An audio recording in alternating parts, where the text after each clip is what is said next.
I'm glad to be here and to be with you. I am reunited here to Samuel, a student of mine back at RTS Jackson a long time ago. And it's good to 예, be here 우리 together. 우리 여기 만나서 반갑고, 저의 제자인 사무엘 킴과 다시 재회하게 돼서 반갑습니다. 여기 와서 이제 기쁩니다. So our topic is to think about how to apply the Bible to contemporary moral issues. 오늘 주제는 오늘날의 윤리적 도전에 성경을 어떻게 적용할 것인가입니다.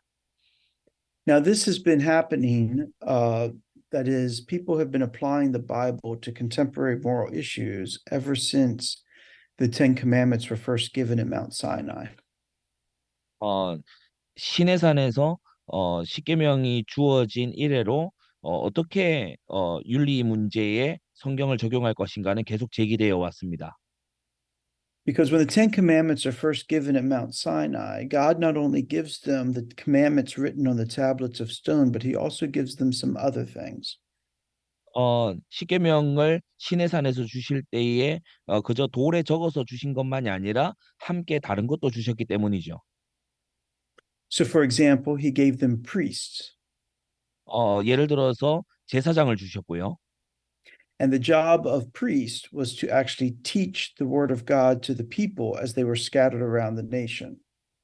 어, 어, 온 나라에 흩어져 있는 사람들에게 하나님의 말씀을 가르쳐 주는 것이 이 제사장의 역할이었습니다. And the priests were also to make certain kinds of judgments when the people would come to them with difficult questions. 사람들이 어려운 질문을 가지고 왔을 때 제사장은 이들을 가르쳐 줘야 했습니다. So the Mosaic Law gave them the Ten Commandments written on the tablets of stone at Sinai. 어, 모세의 언약이 이 두 돌판에 기록되어서 시내산에서 주어졌고요. But it also gave them the Levites who were to be spread throughout the people, teaching them the law and applying that law into the contemporary lives of the people in each generation. 동시에 각 세대의 이 이스라엘 백성들에게 이 계명을 적용하게 하기 위해서 레위인들이 이스라엘로 보내진 것입니다. In fact, we see that not only does God give the Ten Commandments, but he also gives another kind of law alongside it. 우리는 보게 되는데 십계명 외에도 하나님께서 여러 명령들을 함께 주신 걸 봅니다. So if you take your Bible and if you have your Bible with you and turn to Exodus 20, we can look at it together. 성경이 있다면 우리 출애굽기 20장 함께 보겠습니다. Notice that in the beginning of chapter 20, Moses says, God spoke all these words, saying, and then he begins with the Ten Commandments. 하나님이 이 모든 말씀으로 말씀하셨다. 1절에 그렇게 하면서 이제 십계명을 시작을 합니다. But if you turn to chapter 21, we read this. 그런데 21장으로 가면 우리는 이걸 읽게 되는데요. Now these are the rules that you shall set before them. 네가 백성 앞에 세울 율례는 이러하니라. Now the rules go on through chapter 21 and 22 and 23. 이 율례는 21장부터 22장, 23장까지 이어집니다. And the rules are different from the words. 이 율례는 이제 말씀과 다른 것이죠. The words are precepts. 이 말씀은 이제 이 격언인 것입니다.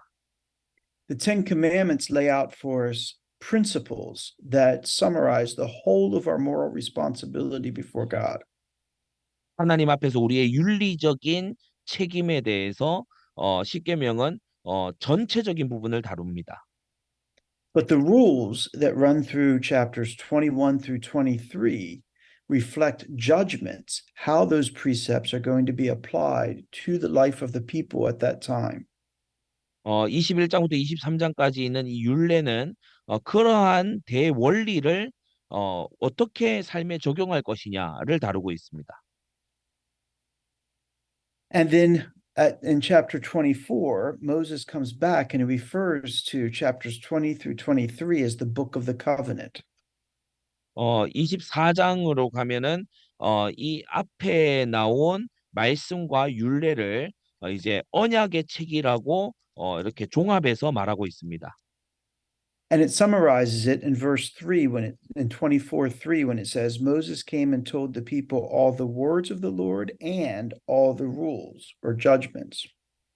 14장 3절을 보면 출애굽기 24장 3절을 보면 모세가 와서 여호와의 모든 말씀과 그 모든 율례를 백성에게 고했다라고 나옵니다. So what we have here is that God himself gives these general commandments, which are the 10 commandments, and then he begins to give them a case law that represents how to apply, gives them guidance on how to apply these commandments into their lives at that time. 그래서 우리가 하나님이 하시는 걸 보면 일반적이고 포괄적인 법을 먼저 주신 다음에 이것이 실생활에 어떻게 적용되는지를 또 한편으로 보여주고 계신다는 거죠. And together you have then law and case law. 그래서 우리는 법과 실제 판례들, 실제에 적용되는 법들을 함께 보는 겁니다. General precepts and then examples of how to apply those precepts. 일반적인 원리와 그것에 적용된 사례들, 그걸 보는 겁니다. And this was to give the priests and also the judges and eventually the kings of Israel guidance on how to interpret and apply the word of God into the lives of the people for every generation after them. 그래서 이것이 제사장과 사사들 그리고 결국에는 왕들에게 이제 전수되어서 이스라엘 백성들의 실생활에서 어떻게 말씀을 적용할지를 보여주고 있습니다.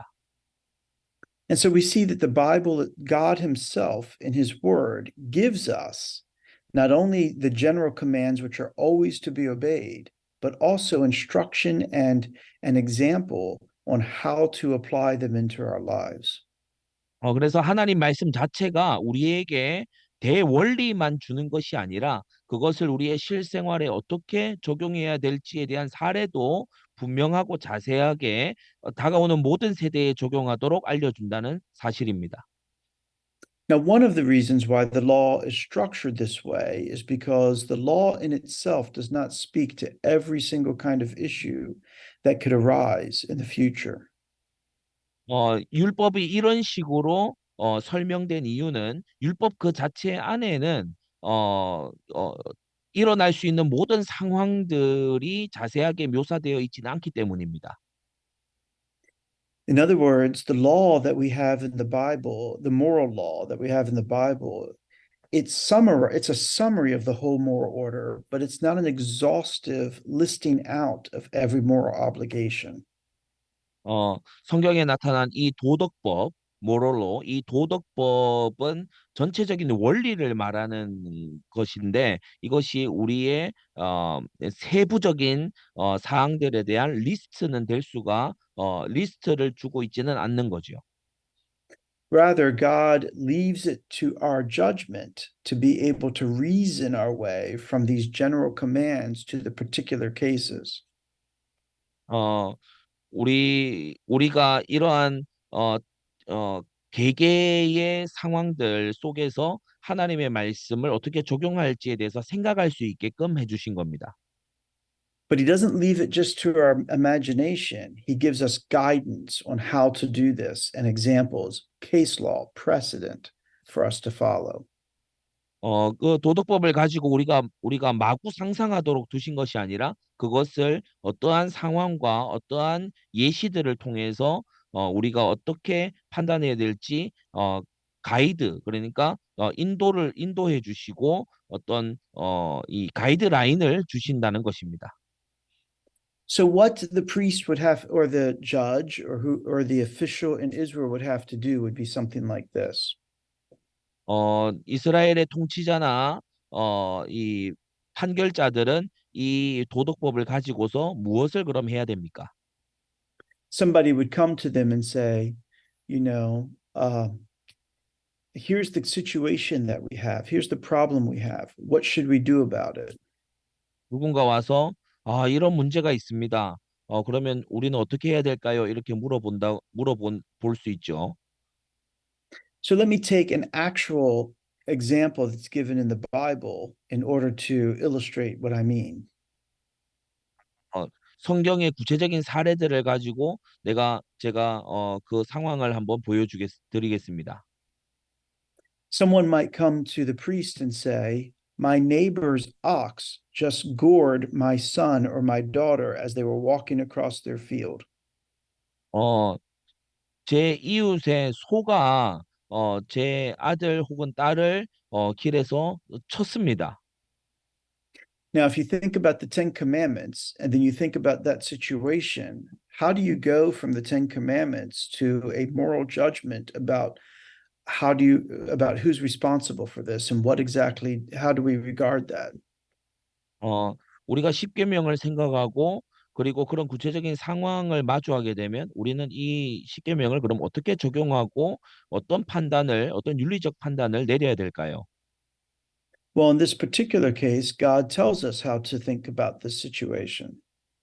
이 경우에 대해서는 하나님이 우리가 어떻게 해야 될지를 이미 알려주고 계십니다. First off, the issue itself falls under the sixth commandment, you shall not murder. 첫째로 이 사안은 육계명에 이 해당되는 살인하지 말지니라 하는 육계명에 해당되는 일이죠. And we know that's the case because that case is given to us in a string of cases that all concern the same theme of how to apply the sixth commandment into life. 어, 이 성경 본문에 이 육계명 살인하지 말지니라가 어떻게 적용되어야 될지 이미 상세히 설명되어 있습니다. And then God says that in his word, that if the owner of the ox knew that their ox was in the habit of goring, that is, they've gored maybe people in the past or shown the tendency to use their horns to gore somebody, then you handle it like this. 어, 만약에 그 소의 주인이 이 소가 이 뿔이나 어떤 자신의 몸을 가지고서 사람을 들이받는 그런 습관이 있는 것을 주인이 알고 있었다면 그렇다면 너희는 이렇게 해라. You hold the owner of the ox responsible because they knew they had a dangerous animal and they did not take the proper precautions to keep people from him or keep him from people. 그 주인에게 책임을 물어야 된다. 왜냐하면 그 주인이 가진 소가 그런 위험한 행동을 습관으로 한다는 것을 이 주인이 이미 알고 있었는데 그것을 방지하지 않았기 때문에. But if the ox had never shown any tendency to gore anyone or to be harmful to anyone before, then the owner has not been reckless because the owner had no reason to believe that the animal was dangerous. 어, 그런데 만약 그 소가 뭐 사람을 들이받는 그런 적이 없었고 주인도 그러한 것을 모르고 있었다면 이 주인은 책임을 져야 될 이유가 없다. 왜냐하면 그렇게 소가 들이받을 그와 같은 상황을 알지 못했기 때문에. Now, in this example, we see several things. 이 사례에서 우리는 여러 가지를 볼 수 있습니다. The owner certainly did not intend to murder anyone. 이 주인은 분명히 누군가를 살해할 의도는 없었죠. He did not mean for his ox to kill his neighbor's child. 자기 소에게 살해하게 할 누군가를 죽일 자기 소로 누군가를 죽일 그런 의도는 애시당초 없었던 것입니다. Presumably, if he could take it all back, he would. 어 그러나 우리가 예상할 수 있듯이 그가 그렇게 하려고 하면 그렇게 할 수도 있는 상황이 되는 거죠.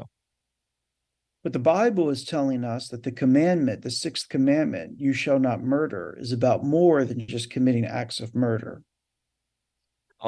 살인하지 말라라고 하는 육계명은 그냥 사람을 죽이는 행동 그 이상의 것을 의미합니다.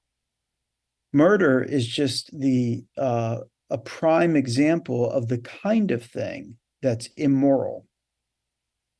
비윤리적인 것의 대표적인 사례로 이 살인하는 행동을 말하는 거죠.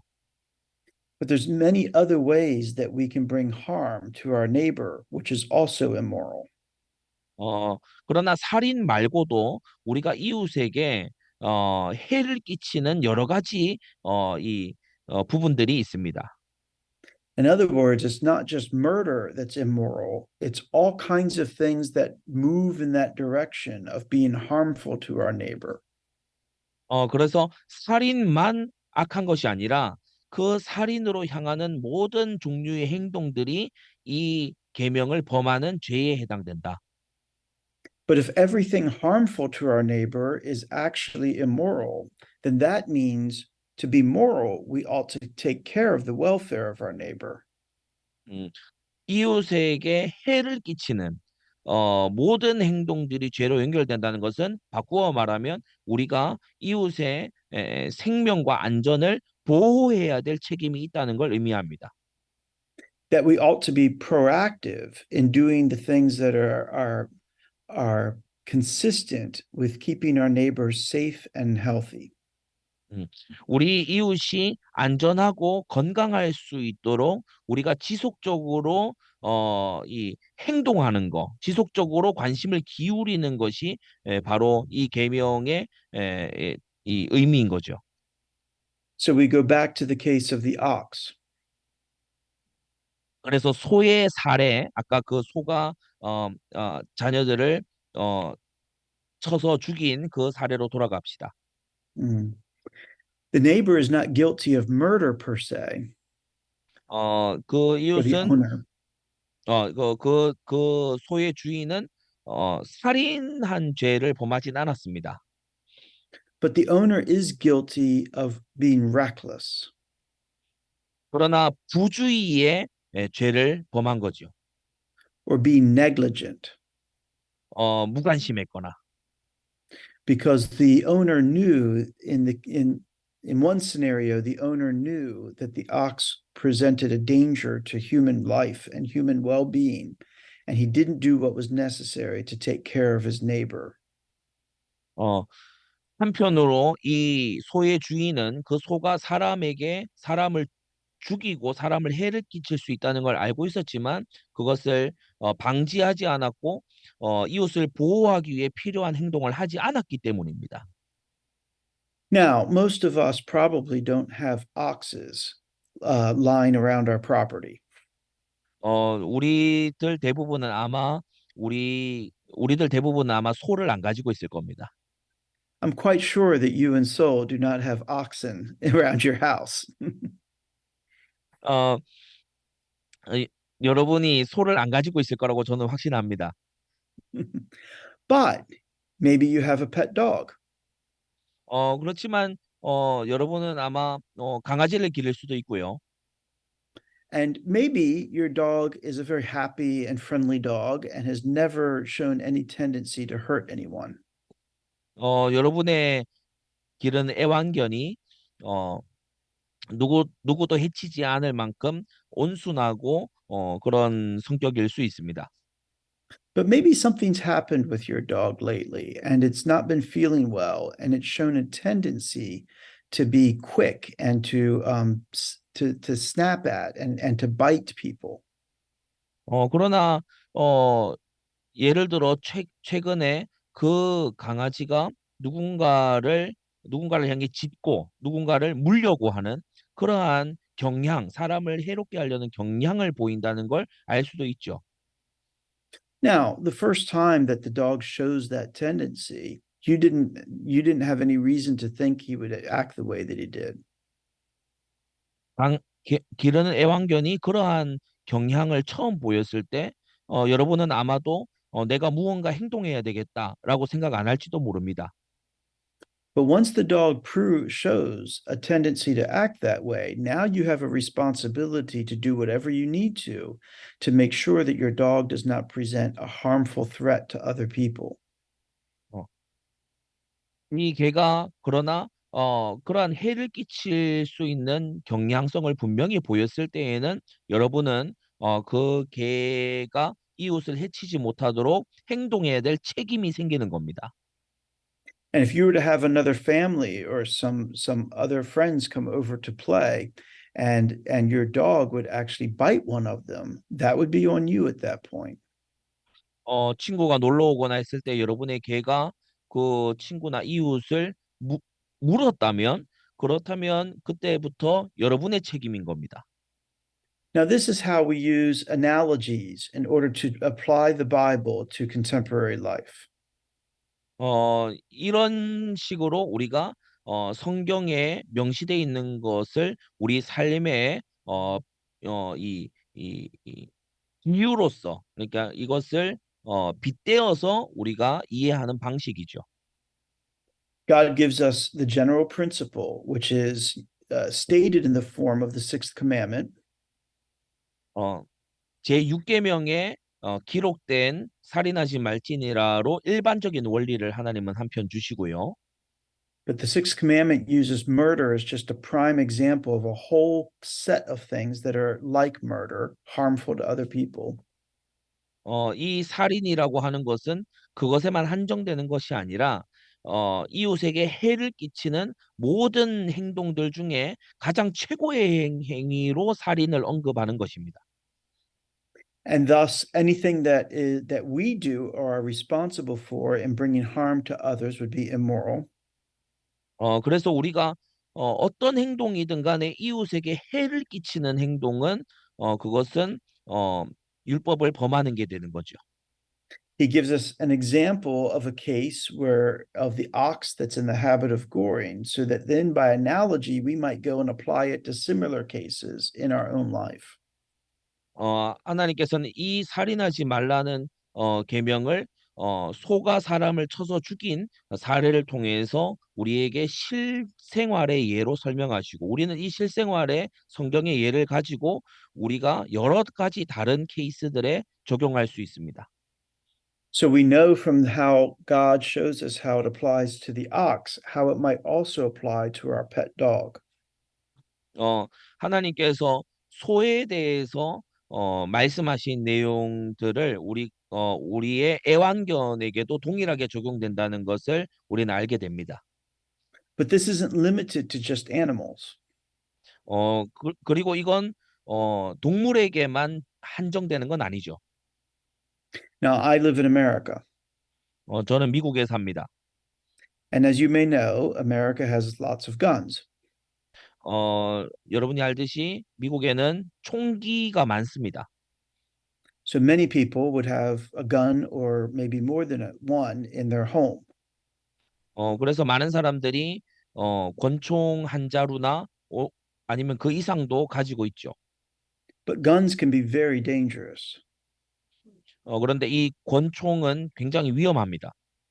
And they're not to be played with. They're not to be left where people might just pick them up or get a hold of them who don't know how to use them correctly. 이 권총은 함부로 가지고 놀아서도 안 되고, 제대로 다룰 줄 모르는 사람의 손에 들어가서 있어도 안 되죠. A responsible gun owner will keep his guns or her guns locked away and the ammunition someplace else so that there's not a chance that somebody might stumble into a harmful situation. 이 권총에 책임이 있는 소유자는 이 권총을 안전한 곳에 두고, 그리고 총알도 또 다른 곳에 두어서 어떤 낯선 이로 인해서 이 권총이 위험하게 쓰이지 않도록 보관해야 될 책임이 있습니다. To leave your gun laying around is like leaving your ox in the habit of goring out in the field. 권총을 아무데나 흘려두는 것은 마치 사람을 들이받는 성향이 있는 소를 길에 풀어두는 것과 같습니다. if you're going to have a gun, then you have to accept the responsibility of making sure that it never presents a harm to other people. 권총을 갖고 있다면 그것이 이웃에게 해를 끼치지 않도록 확실히 책임지고 관리를 해야 되는 겁니다. Now, I'm guessing that most of you don't have guns in your home, 여러분 집에 권총이 없다고 저는 확신합니다. but many of you might have a family car or a moped or electric bike of some kind. 그러나 여러분은 자동차도 있고, 아마 전동 자전거나 이런 것을 가지고 있을 수 있습니다. And if you're going to operate that on the public streets and around other people, then it's your responsibility to make sure that it's in good working order so that it doesn't cause harm to other people. 여러분이 그러한 자동차나 전동 자전거나 이런 것을 타고 나갔을 때에 여러분의 이웃에게 해를 끼치지 않도록 분명히 잘 제어하는 것이 중요합니다. And to make sure that when you're the one who's operating it, that you're operating it in a safe way so that it doesn't become a threat. 여러분이 그런 걸 다룰 때에 안전하게 다루어서 누군가에게 위협이 되지 않도록 하는 게 중요하죠. Now, if you and your family are driving down the road and the car breaks unexpectedly and it leads to an accident, that's one thing. 자동차를 가지고 길을 가다가 갑자기 무언가 고장이 나서 사고가 나는 경우가 있을 수 있죠. But if you had some reason to think that the car was likely to break or was not in good repair in some way, and then you're driving it down the road and that happens, now you're morally responsible for what happened. 그러나 자동차가 그런 고장이 나고 이 멈추지 않을 그러한 상황인 것을 알고도 자동차를 가져 나가서 갑자기 제어가 되지 않아 이웃에게 해를 끼쳤다면 그건 여러분의 책임인 겁니다. Or again, if you're driving down the road and you're being responsible and somebody cuts you off and that leads to an accident, then that's on the other person. 여러분이 그냥 길을 가다가 누군가가 치고 들어와서 사고를 내고 그렇게 여러분이 튕겨져 나갔다면 그거는 여러분을 친 그 운전자의 책임인 거죠. But if you're driving down the road and you realize you're about to miss your exit and you just immediately cut across traffic and cause an accident to get to your exit, now that's on you. You're responsible. 이 길을 가다가 빠져나가야 될 이 길을 놓친 걸 알고 급히 끼어들다가 여러분이 그 길로 빠져나가려고 급히 돌다가 사고를 냈다면 그건 여러분의 책임인 겁니다. Now, the Bible doesn't say a word about cars or automobiles or anything like that. 성경은 자동차나 이 전동 기계에 대해서 전혀 말하지는 않습니다. And yet, what the Bible does say about our moral responsibilities is sufficient for us to be able to determine our own responsibility as it relates to these kinds of contemporary issues. 성경이 말하는 우리의 윤리적인 책임을 우리는 오늘날 현실의 세계에 분명히 그 원리를 적용할 수가 있죠. And so it's by way of drawing analogies between what the Bible says that as it applied to people in that time to our own life and how those same things would apply to our own life that we're able to apply the Bible to contemporary situations. 성경에 나타난 이 율법을 적용한 구체적인 사례를 오늘날에 빗대어서 바라보는 오늘날에 빗대어서 살펴보는 방식을 통해서 우리는 성경의 윤리를 오늘날의 상황들에도 적용할 수가 있는 겁니다. Now, this raises a question.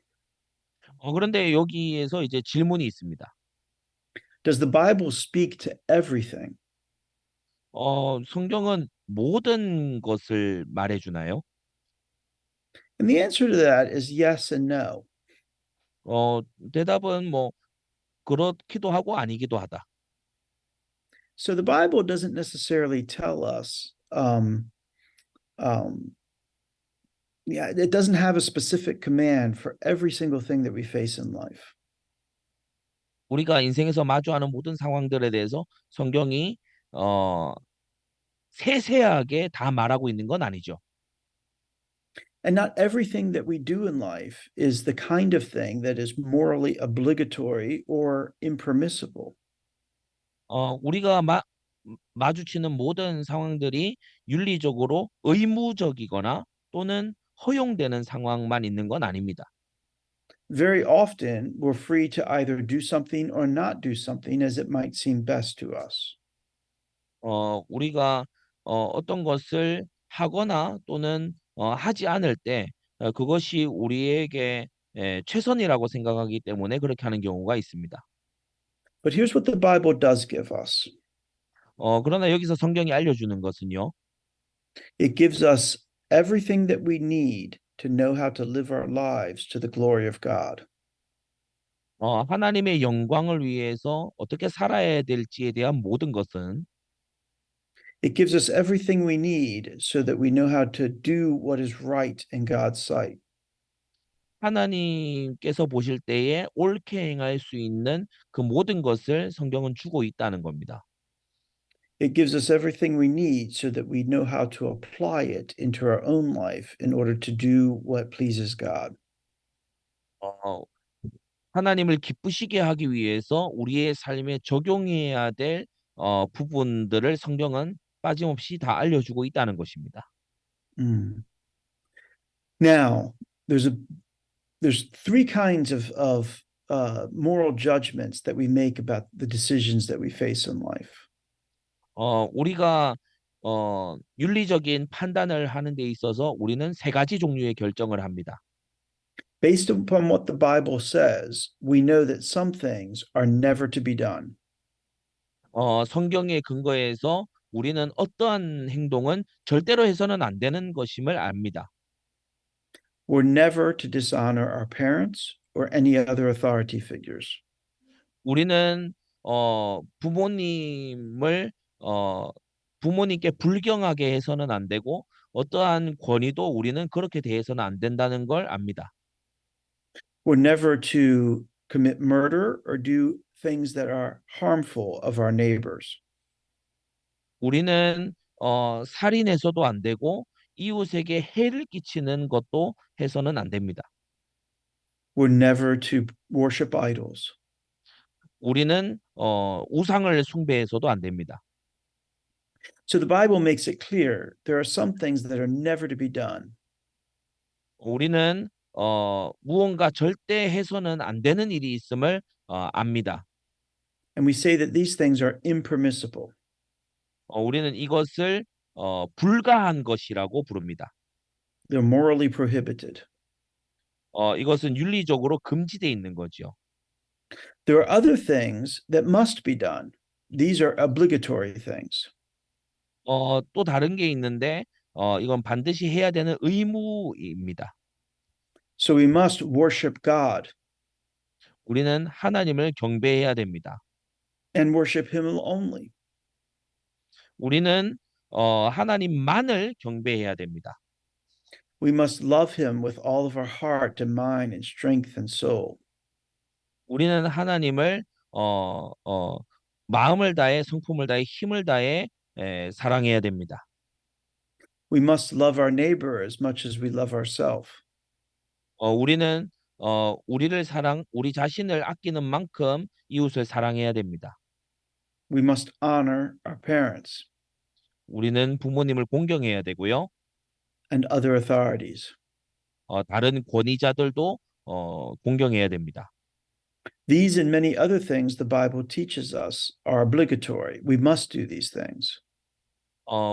이 외에도 여러 가지들을 성경은 우리가 해야 될 의무 사항이라고 말합니다.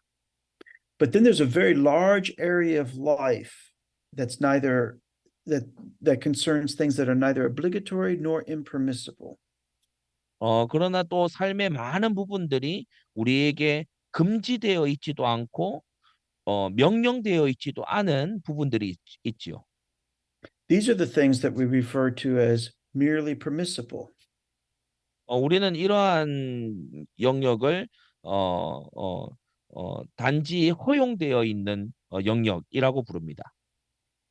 You may do them, but you don't have to do them. 그걸 할 수도 있지만 그걸 할 필요도 의무는 없는 그러한 것을 말하죠. And actually, probably most of the decisions we make on a daily basis fall into this category. 아마도 우리가 매일 하는 의사 결정들이 이 영역에 있을 겁니다. You may eat this or that for breakfast, 여러분이 아침으로 이걸 먹을지 저걸 먹을지, or you may decide not to eat breakfast at all. 뭐 아침을 안 먹기로 선택할 수도 있고요. That's completely up to you. 그것은 완전히 여러분에게 달린 거죠. You may decide to wear this shirt or that shirt, or some other kind of shirt altogether. 어, 이 셔츠를 입을지 저 셔츠를 입을지 아니면 전혀 다른 종류의 셔츠를 안 입을지 그걸 여러분이 선택할 수 있습니다. You may not even realize it, but every day that you wear shoes, you decide you're going to put on one shoe and then the other shoe. 아, 한 신발을 신을지 다른 신발을 신을지 또 신발을 신지 않기로 선택할 수도 있고요. You probably have a habit of putting on either the right shoe or the left shoe first all the time. 여러분은 아마 오른쪽 신발을 먼저 신는지 왼쪽 신발을 먼저 신는지 아마 습관이 있을 겁니다. But it doesn't matter. 그러나 그건 별로 중요한 게 아니죠. You could put on one shoe first or the other shoe first. 여러분 한쪽을 먼저 신을 수도 다른 쪽을 먼저 신을 수도 있습니다. Most of the decisions that we make on a daily basis fall into this category. All the kinds of decisions we make without hardly thinking about them. 우리가 곰곰이 생각하지 않고 결정하는 매일의 삶에서의 거의 대부분의 결정들이 이 부분에 속합니다. Now, deciding which shoe to put on first in the morning is not a big deal. 어, 이 아침에 어떤 신발을 신느냐는 뭐 그다지 큰 사안은 아닙니다. But sometimes these kinds of decisions are very important. 그러나 이런 종류의 결정들이 어떤 상황에는 굉장히 중요해집니다. So, when you get to that place in life where you decide, or you have to decide, should I marry this person or not, or who should I marry? 내가 어, 이 결혼을 해야 되는가? 내가 또 누구와 결혼을 해야 되는가? 이런 문제죠. That's a very big and weighty decision. 이것은 굉장히 크고 무게감이 있는 그러한 결정이잖아요. It will impact the rest of your life. 이것은 이제 남은 인생 전체에 영향을 줄 겁니다. And so, this isn't like which shoe do I put on first in the morning? 이건 이제 아침에 어느 발로 신을 먼저 신을 것이냐 이런 종류의 결정은 아닙니다. Now, the Bible does give us instruction about deciding who we should or should not marry. 성경은 우리가 누구와 결혼하고 누구와 결혼하지 말아야 되는지에 대해서 지도해 주죠. But it actually leaves a lot of that decision to us as well.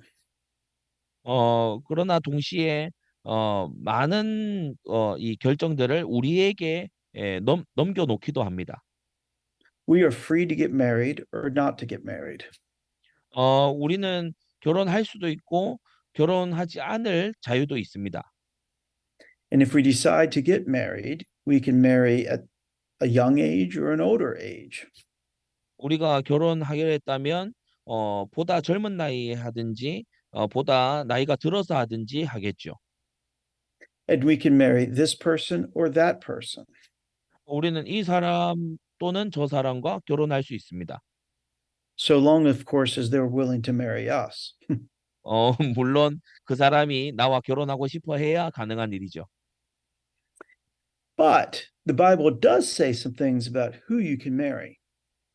그러나 성경은 어, 여러분이 누구와 결혼할 수 있는지를 말해줍니다. You can only marry one person at a time. 여러분은 오직 한 사람과 결혼할 수 있고요. That person must be of the opposite sex. 여러분과 다른 성별 이어야 되고요. They must not be too closely related to you. 여러분의 가까운 친척이면 안 되고요. And a believer must marry another person, another believer. 신자가 또 다른 신자와 결혼해야 된다. Apart from those few simple obligations concerning who we can marry, the Bible leaves everything else to our wisdom. 이 몇 가지의 의무 조항들을 빼놓고는 성경은 우리의 지혜에다가 이 일을 맡겨줍니다. If we marry somebody who is outside of the faith, as a believer, if we marry somebody outside the faith, we've disobeyed God. 우리가 신자로서 신앙 밖에 있는 사람과 결혼한다면 우리는 하나님을 불순종한 것입니다. But if we've married somebody who annoys us very badly, we've not necessarily disobeyed God. We've just been foolish. 그러나 우리가 만약에 나를 정말 화나게 하는 사람과 결혼했다면 그건 하나님을 거역한 것은 아니지만 그냥 내가 미련한 결정을 한 거죠. So wisdom is a bigger category than morality.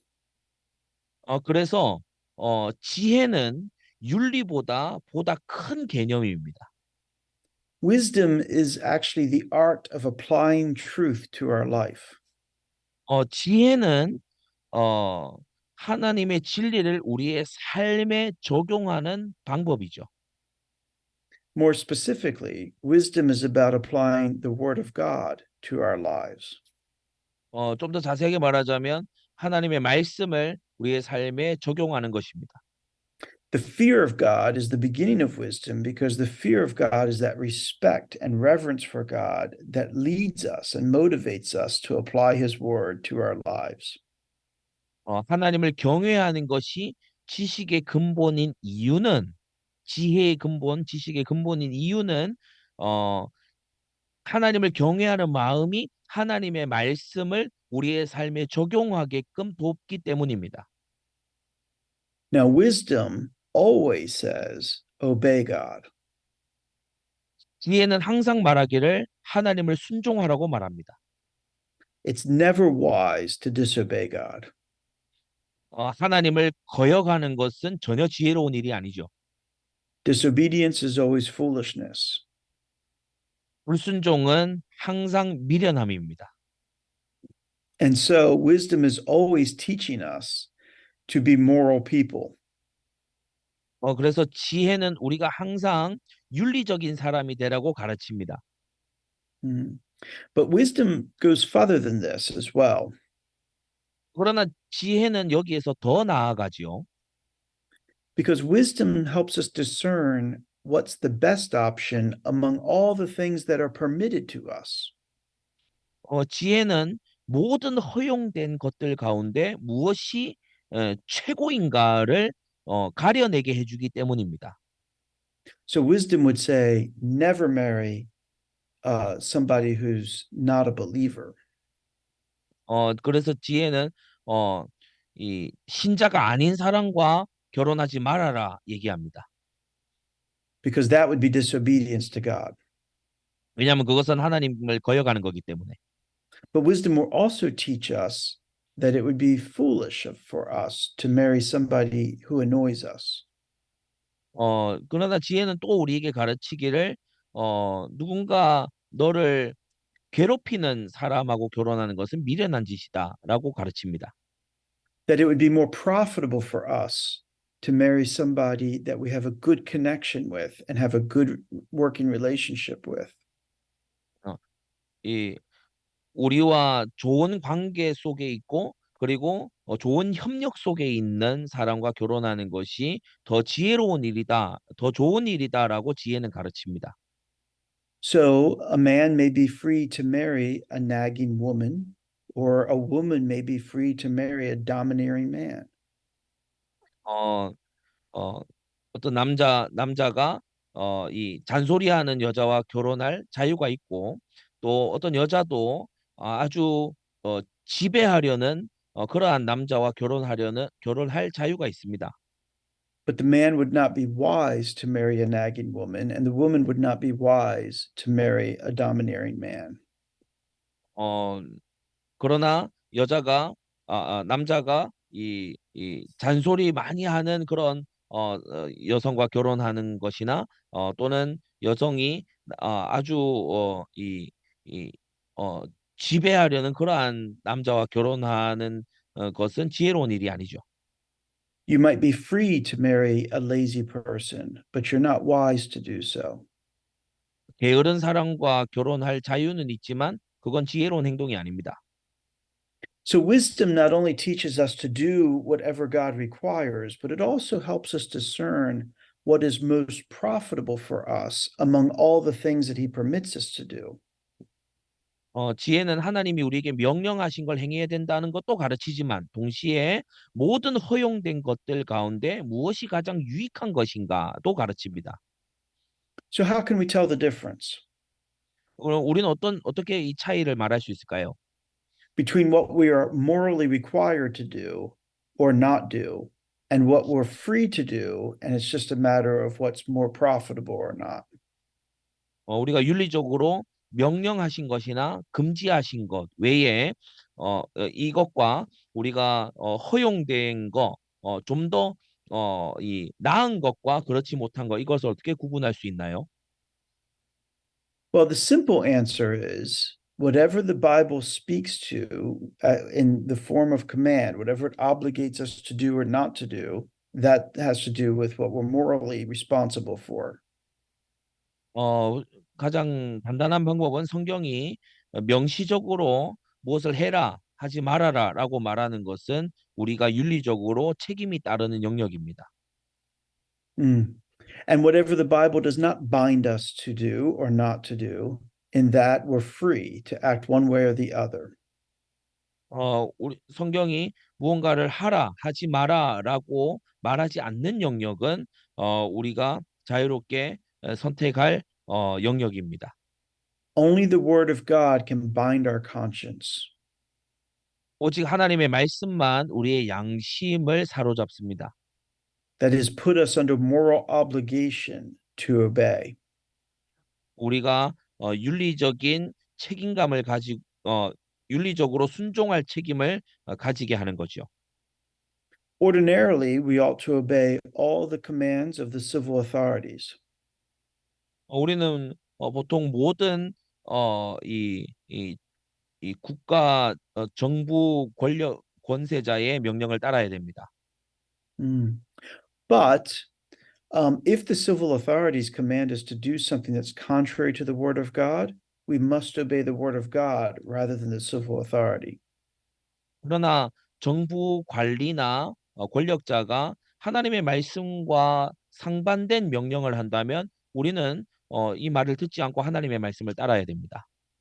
Because God alone is Lord of the conscience. 왜냐하면 하나님만이 양심의 주인님이 되시기 때문입니다. And anything that contradicts the Word of God, what the Word of God obligates us to do, is not to be obeyed. God is to be obeyed instead. 하나님의 말씀과 반대되도록 우리에게 의무가 주어지는 것은 그것은 듣지 말아야 될 부분이고 하나님만이 우리가 순종할 뿐입니다. So, what do we do when we come to a contemporary situation that's not actually directly addressed in the Bible? 그러면 오늘날의 성경에 직접적으로 명시되지 않은 오늘날의 상황들에 대해서 우리는 성경을 어떻게 적용해야 될까요? Does it simply mean that since it's not something the Bible speaks to directly, that it belongs to the realm of Christian liberty and we can do whatever we want? 이건 성경이 말하지 않은 내용이기 때문에 이거는 그리스도인의 자유에 속한 거야라고 그냥 내버려 두어야 됩니까? There's all sorts of modern medical practices that the Bible doesn't say anything at all about. 어, 현대의 의학적인 이런 조치들이 성경에 등장하지 않는 갖가지의 조치들이 있습니다. Are we free to do whatever we want in the laboratory and in the hospital simply because God's word doesn't specifically address that thing? 하나님의 말씀이 구체적으로 설명하지 않기 때문에 실험실이나 병원에서 우리가 하고 싶은 거는 마음대로 해도 되는 겁니까?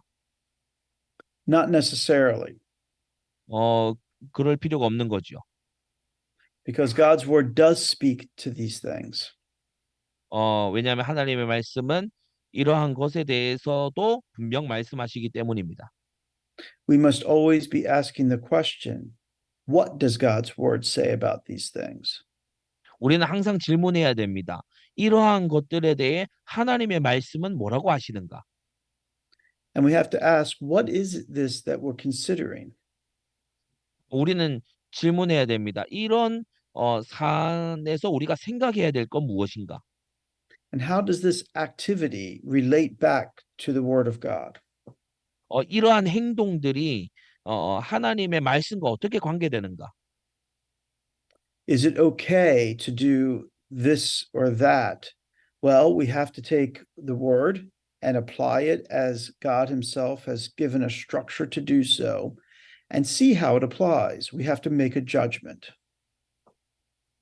하나님 말씀 자체가 계명과 그리고 그 계명에 적용된 사례들을 보여주고 있듯이 우리는 하나님의 말씀을 현실 생활에 적용해야 될 책임이 있죠. Just because we can do something doesn't mean that it's right for us to do something. 우리가 할 수 있는 것이 우리가 할 수 있는 것이라고 해서 그것이 옳은 일은 아닙니다. And as we apply God's word, we might find that the judgment we should make is that this thing is impermissible. 우리가 하나님의 말씀을 어떤 것에 적용했을 때 우리가 이건 금지된 거야. 그걸 알 수가 있죠. It ought not to be done. 이거는 하면 안 되는 거야. Or we might come to the conclusion that this thing is obligatory. It's exactly the kind of thing that ought to be done. 우리는 또 뭐 다른 결론에 도달할 수 있습니다. 이거는 해야 되는 거야. 이거는 정확히 하나님이 명령하신 거야.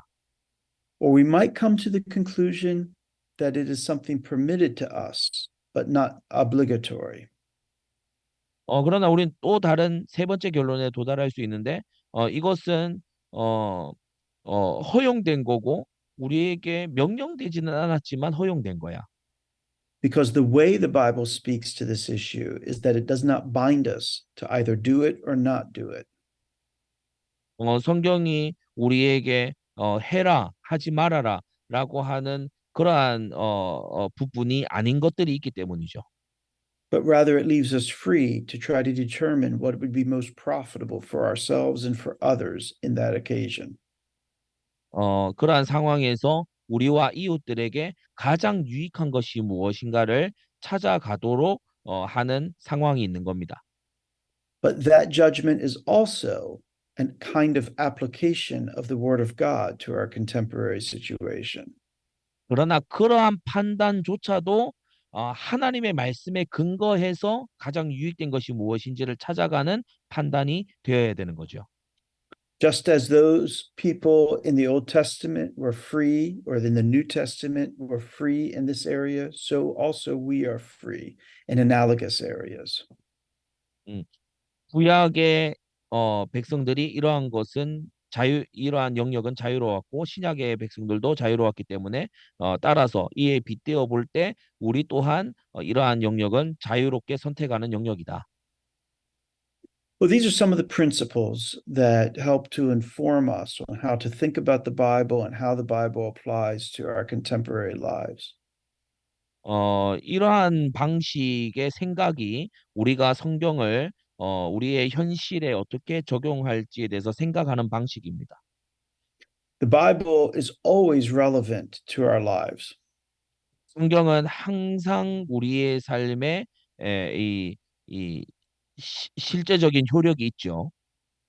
And it is sufficient to guide us in every decision that we have to make about any moral issue in contemporary life.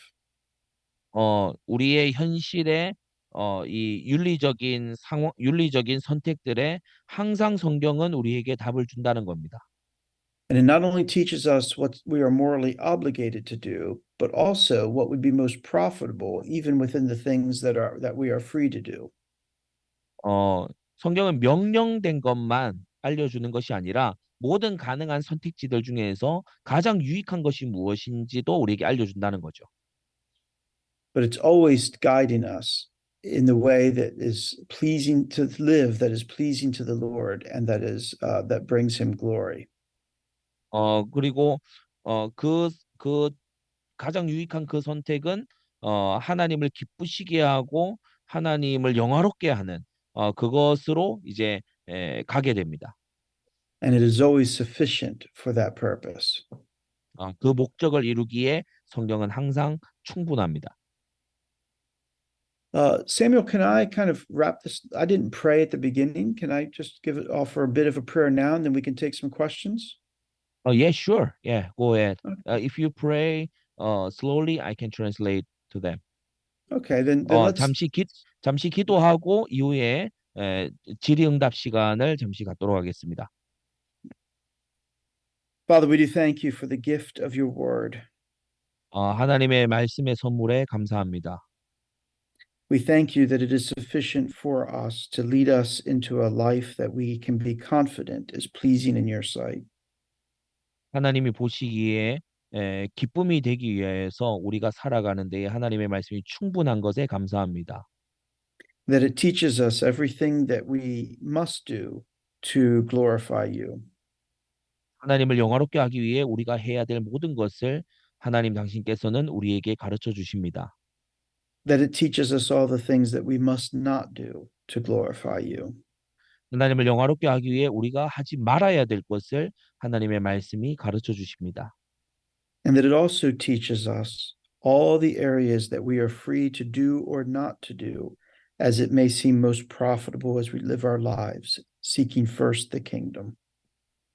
하나님의 나라를 먼저 찾기 위해서 그 하나님의 나라를 먼저 구하기 위해서 우리가 할 수도 있고 하지 않을 수도 있는 상황 속에 무엇이 가장 유익한지를 하나님의 말씀은 가르쳐 주십니다.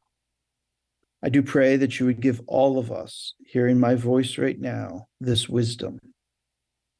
이 목소리를 듣는 모든 이들에게 지혜 주시기를 간구합니다.